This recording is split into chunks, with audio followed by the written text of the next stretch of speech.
आदि योगी मतलब प्रथम योगी।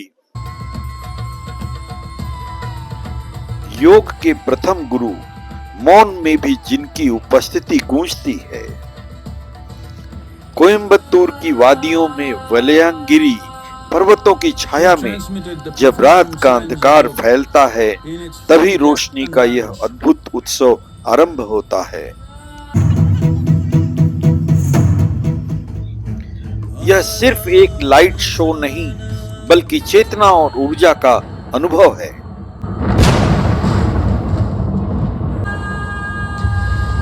हर रंग, हर किरण शिव के उस अनंत स्वरूप की कहानी कहती है, जो समय और सीमाओं से परे है। आदि योगी हमें याद दिलाते हैं कि योग केवल आसन नहीं, बल्कि जीवन जीने की कला है।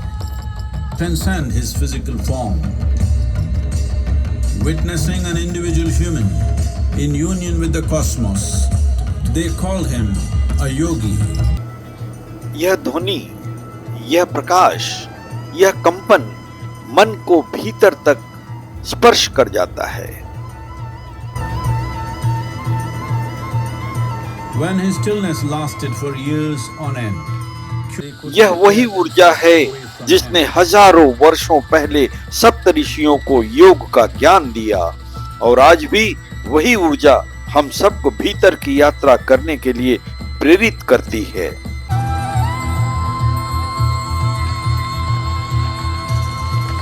आदि योगी का यह दिव्य रूप हमें बताता है कि शांति बाहर नहीं, हमारे भीतर है।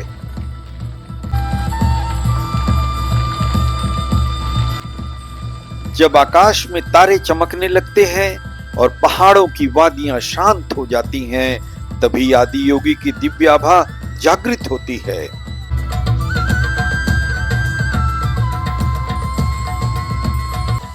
यह प्रतिमा केवल 112 फीट ऊंची संरचना नहीं, बल्कि मानव चेतना की 112 संभावनाओं का प्रतीक है।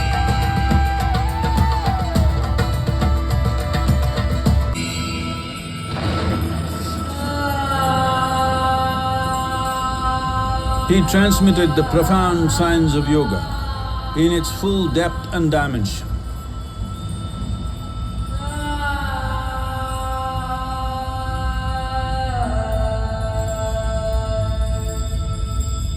He expounded 112 methods of attainment, offering his disciples access to the deepest innards of creation. हर चमकती रोशनी मानो यह संदेश देती है कि जीवन सीमाओं में नहीं, अनंत संभावनाओं में जीने का नाम है।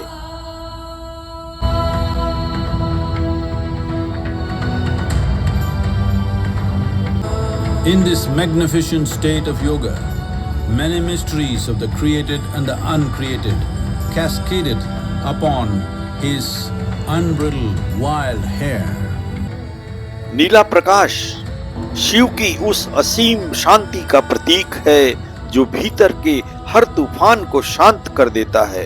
The very core of the cosmos, in all its profundity and magnificence, a vision of the unfathomable mysteries of the universe, a most overwhelming vision the sages and Devi Parvati had ever witnessed.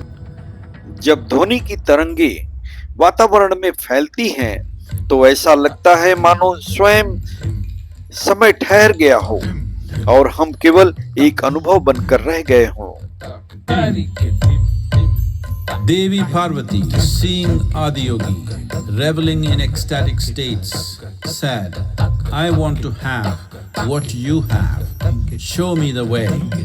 यह दृश्य हमें याद दिलाता है कि शिव विनाश नहीं, परिवर्तन के प्रतीक हैं। हर अंत एक नई शुरुआत है। आदि योगी हमें सिखाते हैं, डर को छोड़ो, सीमाओं को तोड़ो और अपने भीतर के योगी को जगाओ।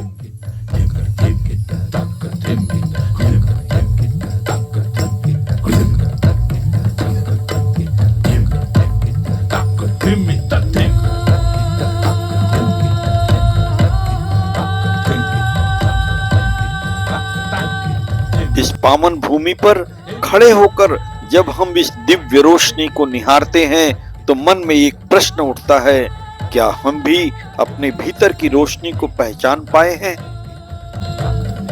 Adi Yogi absorbed her and made her a part of himself, and hence he is the Ardhanari, the ideal man, where one half of him is woman.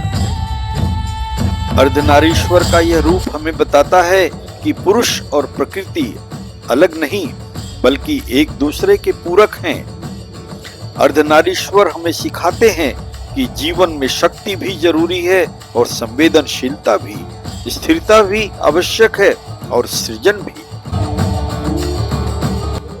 आदि योगी का यह प्रकाश सिर्फ आंखों से देखने के लिए नहीं बल्कि आत्मा से महसूस करने के लिए है, और शायद यही इस प्रकाश उत्सव का सच्चा उद्देश्य है, हमें स्वयं से मिलाना। हर हर महादेव।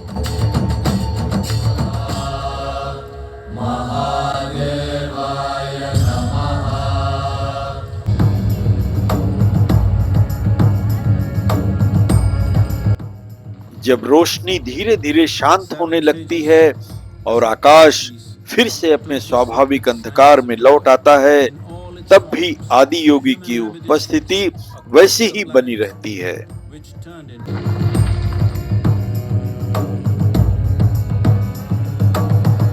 यह प्रकाश भले ही थम जाए, पर जो ऊर्जा हमने महसूस की है वह हमारे भीतर हमेशा जीवित रहेगी।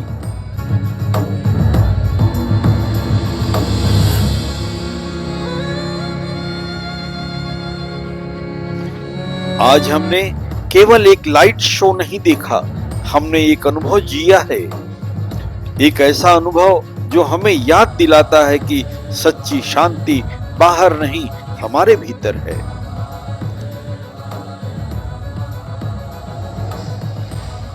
आदि योगी की यह दिव्य छवि हमें प्रेरित करती है कि हम अपने जीवन को जागरूकता, संतुलन और आनंद के साथ जिएं।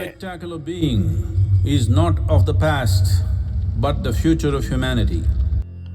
यदि इस क्षण ने आपके मन को भी स्पर्श किया हो तो आंखें बंद करके एक पल के लिए इस ऊर्जा को महसूस कीजिए।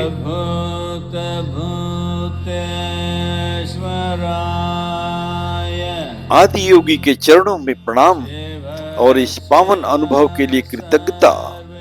हर हर महादेव, हर हर महादेव।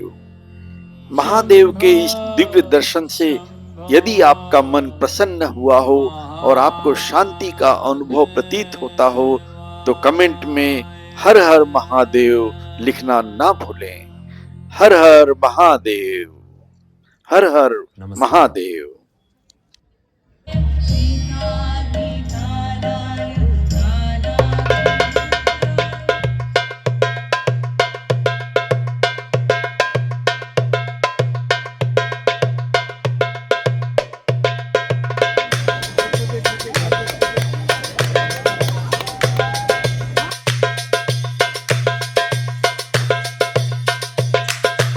आइए हम भी आपको लेने आते हैं। आइए भोले शंकर जी के पास आइए। हर हर महादेव, हर हर महादेव। बस आ जाओ।